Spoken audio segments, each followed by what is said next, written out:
Welcome to the Real Estate Way to Wealth and Freedom podcast with Jacob Ayers, providing actionable content to help you along your journey to financial freedom through real estate investing. As the premier asset class, real estate has helped ordinary people just like you amass fortunes. The benefits of passive income from real estate investing will allow you to live a life you want. And now your host, entrepreneur, real estate investor, and apartment deal syndicator, Jacob Ayers.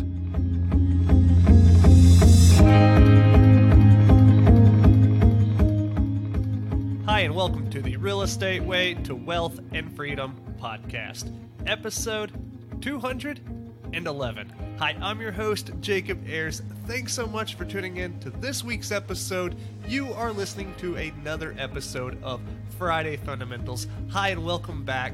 Well, hey, if you listened to last week's episode, you can probably tell I'm still getting over a bit of a sinus infection here, so my voice probably sounds a little bit off, but that's not keeping me from jumping on the microphone and bringing you another episode of Friday Fundamentals. So, without further ado, let's jump into it.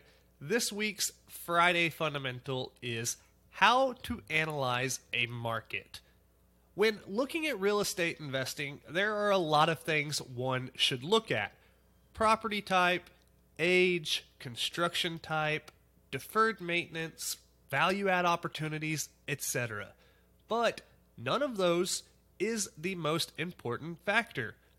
The three most important factors with real estate are location, location, location. Okay, I'm sure that's a joke some realtor has heard way too many times, but nonetheless, it's true. Location is the only thing you cannot change with the property. You can fix it up, tear it down, repaint it, change the use, and pretty much anything else, but you can't change the location. This is why it's important to select the right location of a property before looking at any other factor. So let's look at how to evaluate this. The location of a property is the market, and markets can be broken into submarkets and even neighborhoods. Not all properties in a state are created equal. Not all properties in a city are created equal. Not even properties in the same neighborhood. Think of your market. There are probably areas where on one side of a street is much different than the other side. The same thing applies pretty much everywhere. So let's look at some important factors when evaluating a new real estate market. Now, when evaluating a market, we're concerned with two areas: demographics and economics. Essentially, who lives there, how many people live there, and how much money do those people have. The first factor we look at is unemployment rate. The unemployment rate is important to you as a real estate investor because people need jobs to pay rent. But digging deeper, we're concerned with more than just the current unemployment rate.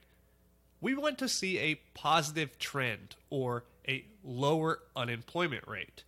If fewer people are unemployed, that means more people have jobs. Simple, right? Great, so we'll look at the unemployment rate trends and make sure this number is declining over time, typically the past 5 years or so, or at the very least it is staying stagnant. 2 is population growth. The population of the market is important because, well, you need people to live in the market to rent your real estate. Just as with other criteria, we're looking at trends. We want to see an increase in population over time, not a decrease. If more and more people are moving into the market, that creates a demand for places to live. So far, all this is pretty simple, right? Now, next is population age. This is another factor that will tell us what's going on in the market. Think of who fits the demographics of an average renter. Typically, those are younger people and elderly people. You can look at the age of a population and see what percentage falls into those typical renter pools. And then we want to look at job diversity. Having many different employers or industries in the market will ensure that no one employer or industry can go under, move locations, or lay off their workforce, single-handedly impacting the market. Think of an area that is dependent on one industry or company. Let's take Detroit, for example. Not to pick on Detroit, but a famous case study here. When the auto industry moved jobs and production to other countries, Detroit's economy took a serious hit. Now, ideally, we want a diversified market so that no one industry has to support economics and jobs. And 5, supply and demand. Simply put, supply is the amount of real estate available, while demand is the amount of real estate needed. If the market has 1 million apartments and only 800,000 people, then it is in oversupply. Vice versa, if a market has 1 million people and only 800,000 apartments, then the market is in short supply. This, of course, is a simplified explanation, but you get the picture. And then lastly, the miscellaneous things. Here we look at things like property taxes, cost of living, landlord-tenant laws, etc. These are mostly things that people consider when moving to the market, so it's important to understand them as well. Now, if you consider these things when selecting a market, you'll be well prepared to make an informed decision. And all of this information is readily available on the U.S. Census Bureau at census.gov, which is linked in the show notes here. Now, while your property you select must be in a good market, that alone is not enough to ensure it is a good deal. As Joe Fairless outlines in his book, The Best Ever Apartment Syndication Book, which I highly recommend, by the way, there are 3 immutable laws of real estate investing. 1, buy for cash flow, not appreciation. 2, secure long-term debt. And 3, have adequate cash reserves. If you couple these 3 laws with selecting a strong market, you have a recipe for a successful real estate investment. Now, just like everything else, there is risk involved when investing. This much you know. The best hedge against risk is education, though. So learn as much as you can. Implement what you learn and take action. Use resources like Joe's book and others, podcasts, real estate conferences, and networking to leverage other people's experience.